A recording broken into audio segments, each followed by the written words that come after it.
What's up, everybody? My name is Joseph Brown, and this is Heresy Financial. Oh, what's that? This is a microphone? And it's upside down? Oh, I thought you just handed me a stick that I was supposed to be talking into. And that joke makes absolutely no sense to you unless you watched the Federal Reserve Open Market Committee press conference today and stayed around for the questions. No joke, there was literally somebody that held the microphone upside down while he was asking his question. So I just want to give you guys a little bit of a rundown on some of the key points that the Federal Reserve mentioned today, talked about, some things that I noticed, and communicate things that he said in plain English, because as you and I know, the Federal Reserve hires teams of people to write these speeches, and they choose very, very particular and specific words, because in addition to actually changing policy and moving interest rates and taking real action, they also try and manipulate the economy through the actual words that they say to try and get actors in the economy to act and change their action based off of words, based off of expectations on future events. And so it's sometimes difficult to cut through the noise and figure out what they actually mean by the individual words. It can be very vague at times. So I'm going to communicate a couple of points today, just cut through the noise a little bit, communicate in plain English some of the things that they were talking about, what they meant, and what we might be able to expect going forward. Let's dive in. All right, so the first thing that the Federal Reserve communicated today is that they are highly committed to this 2% symmetric inflation target.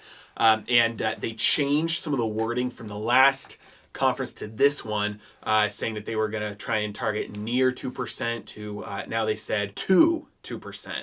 And that's important because they were kind of upping their game and restating with stronger emphasis their commitment to hit 2% symmetric. And I've talked about what symmetric means before.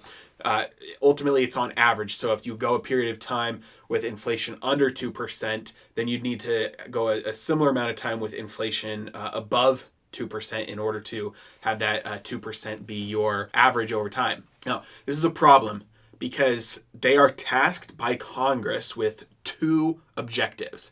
Number one is full employment. Number two is price stability. 2% inflation is not price stability. That's inflation. You can have deflation, you can have stability, and you can have inflation. So why they feel this incessant need to get the inflation target, inflation numbers at a symmetric 2%, they're already above zero, which means that the deflation boogeyman, which I've talked about before, and I'll make a more of an in-depth episode on why deflation is a natural good. It's actually a natural state of money in an economy without top-down planning, central influence creating inflation, because inflation by nature can only come from monetary policy, monetary expansion. But we'll talk about that at another time. Aside from deflation, price stability is zero. It's no deflation, no inflation. And so the fact that they are targeting, it used to be 2% was the cap, because if you want stability, you could say, hey, we'll shoot for a little bit of inflation so we can avoid the deflation boogeyman, but we're going to have a cap at 2%. That's not the case anymore. Then they said 2% target. They're going to shoot for 2% so that they don't accidentally drift below that zero, that price stability mark. But now there's, as of the last couple of years, they've been saying symmetric 2%. And that means, hey, if we're below 2% for a period of time, we need to make up for it by being higher than 2%, which is absolutely preposterous. 2% is not, I'll say it again, 2% inflation is not price stability. That's inflation. Price stability means price stability. It means stable. And so really, if you cut through the noise here, the Federal Reserve needs as much inflation as possible without the public understanding that there's inflation. Because if the public starts to realize there's actually a lot more inflation than what's being stated, then the demand on interest rates will be higher. You'll demand a higher interest rate on your money because the cost of holding money is higher if there's more inflation. Because if you understand my money is decreasing in value as I hold on to it, in order for me to loan it out, I need a higher interest rate. The cost of money goes up. And so you need the Federal Reserve right now in order to continue to grow their balance sheet, to continue to allow the federal government to service the debt that they have without getting into a situation where they can't even service service the debt, let alone grow the debt. They need inflation to continue to take off to make that debt load easier without the official numbers reflecting the actual amount of inflation that there is. And so, again, we've talked about CPI and why the official numbers on how they report inflation are completely bogus, misrepresenting what the actual cost of living increase is for most Americans. But they don't include things like healthcare. They don't include things like tuition. They don't include things like housing. They don't see all the asset bubbles, though that's inflation, as inflation has caused these asset bubbles in pretty much every asset category right now. And so they exclude a lot of categories. They exclude food and energy from the core CPI. And so they don't look at things that actually reflect where inflation is hitting, because they don't want to admit all the inflation that is really out there right now, because they can't. They're between a rock and a hard place, and they've created both the rock and the hard place for themselves. And so no sympathy, just stating fact, they don't really have a choice. They're just, continue to dig the hole that they're in until the entire system collapses, and then they call, a black swan. Nobody could have foreseen it. One other thing that Powell cited a couple times was the employment being really good. And, we've been seeing good increases in employment and wages, especially at the lower end. And something key to understand here is that they don't take into account multiple jobs. And so if you work 2 or 3 low-paying jobs, you personally are counted 2 or 3 times in the official employment numbers. What is the Fed going to do when the employment numbers reflect more jobs than the population? Because on the current path that we're headed down, pretty soon, more and more and more people are going to have to be working 2 and 3 jobs in order to just pay the bills. And we're going to have more jobs being worked than there are actually people. And so at that point, it'll kind of, the sham, the curtain will kind of be raised. People will be able to see the reality for what it is, that the employment numbers by themselves going up are meaningless. That doesn't really mean that people are better off. In fact, employment numbers going down, people being wealthy enough to, start their own businesses and not being counted or being able to retire early, those would be, typically those are signs of success, right? If you have the ability to stop working, that's good for you. But overall, so it's the employment numbers by themselves, they're not a very good indication of the health of an economy. And it's gonna be hilarious how the Fed responds to employment numbers that hit the same numbers as, or more than the total number of people. So then people will kind of start to be able to see the sham for what it is. Now, another thing that they mentioned was the coronavirus. And, in the past, they've mentioned that they look at incoming data, from, the market or the trade war or, whatever it is going on in the world to determine whether they need to make shifts in their monetary policy. And so a lot of people were expecting, hey, this coronavirus outbreak, this is going to be something that they're going to use as an excuse to do more stimulus, print more money, expand their balance sheet more, whatever they want to do. They might use the coronavirus as an excuse to do that.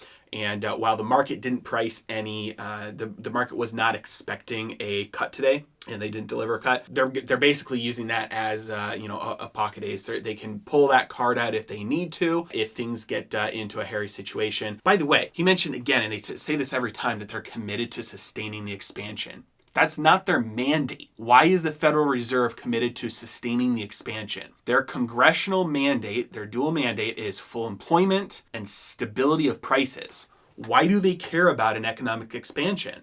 And so right off the bat, that's, they're dealing with things that they should not be dealing with. But the reality is they are committed to sustaining the expansion. And so something like coronavirus coming in, drying up, contracting world trade. I mean, the world's largest economy, China, is virtually shut down. Tens of millions of people not leaving their houses, not going to work, not going to school, not going out to the stores, not buying things. Their entire economy is basically, grinding to a halt right now.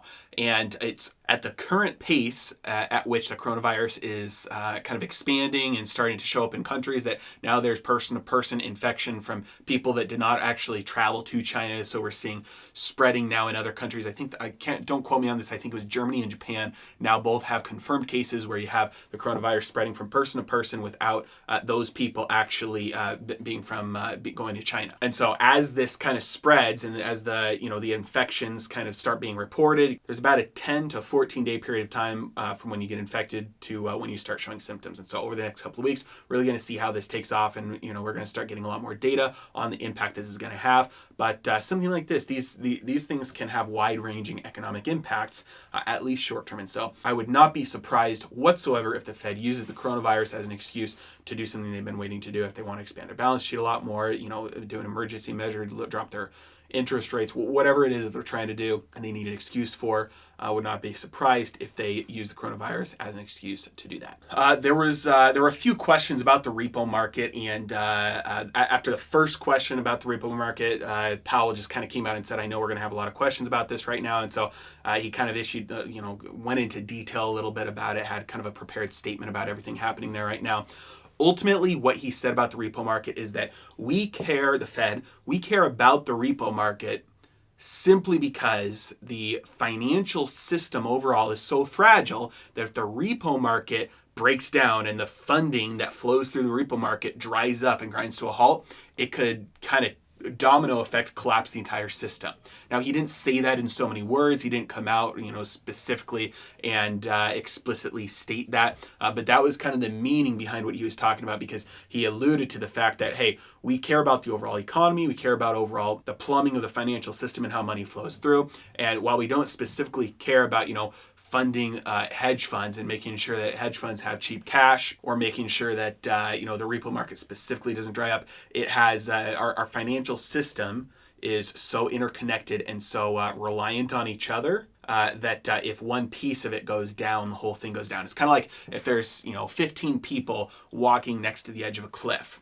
And they're just 15 people in a row, but they're not touching each other. You push one guy off, he falls down, right? All the other 14 are safe, and because one guy fell off, probably the other 14 back away from the cliff. That's a situation of an anti-fragile system where you don't have interconnectedness. The entire system is stronger because when one fails, the others respond, and the whole entire system gets stronger because of it. But in our system, all those 15 people are holding on to a rope, and so you push one person, they're not likely to fall because the other 14 people have the rope and will pull them back.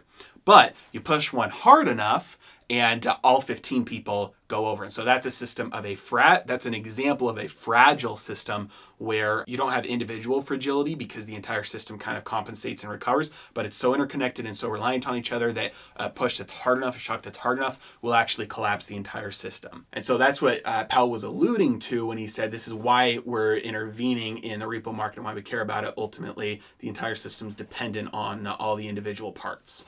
Another question was posed to Powell about why, and I think this was actually the last question, but the question was why does the Fed care so much about interest rates, expanding the balance sheet, keeping the expansion going when it looks like the results of all of the action they've been taking, their monetary policy has been good for the higher end, the wealthy, the people holding the assets, and the large corporations, the credit worthy, and it looks like it's been bad for the low income, the people who don't have enough to save, or the people who have enough to save just a little bit, ultimately destroying the savers, keeping the interest rates really low. So if you're saving, you're basically losing money. You're not even keeping pace with the cost of living.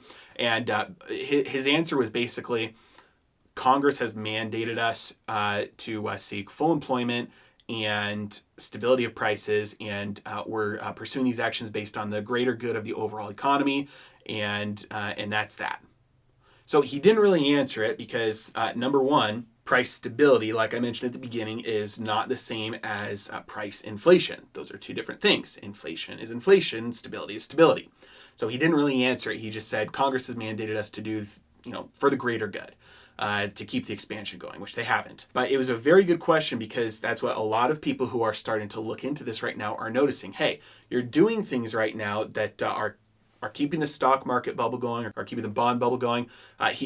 Powell also referred to homeowners, said, it's a good thing for you if you're a homeowner. But again, the people on the lower end of the wealth spectrum aren't homeowners. There's a lot more people renting now, and it's not really due to lifestyle choice, it's due to financial restraints. And so his answer was basically disregarding what I've said earlier about there being some good wage growth in the lower end. Ultimately what we're doing is supposed to be good for everybody, and if there's some people at the lower end and their savings get wiped out because of it, so be it. This is similar to statements that other central banks have been making recently about basically, employment and jobs are more important to them to stimulate employment and jobs than not destroying or maintaining purchasing power of savings. And so, if, me as a policymaker, if I make a decision that wipes out your savings, but you get to keep your job, then, I'm happy. And so we see this globally. It's not isolated to what's happening here in the States. But ultimately, these are all things that are kind of, I've said this phrase before, Ray Dalio coined it, is pushing on a string. They're things that are losing their effectiveness, and pretty soon they're going to completely be ineffective whatsoever. And so that's a rundown on everything, kind of in plain English, what the Federal Reserve said today, what Powell came out, the answers that he gave, kind of cutting through the mumbo jumbo, because a lot of what he says is very vague and he doesn't like to answer questions specifically. So I hope that helps. Feel free to go and watch it. They've got a YouTube channel. It's the Federal Reserve, and you can watch them live when they're happening. They also leave them up there. So you can watch them after the fact. And let me know if you have any questions, if there was anything that was said in the press conference that you'd like some clarification on. Hit me up, leave a question in the comments section below. Hope you enjoyed it. If you did, please hit the like button, hit the subscribe button. Really appreciate you guys tuning in. You guys have a great day.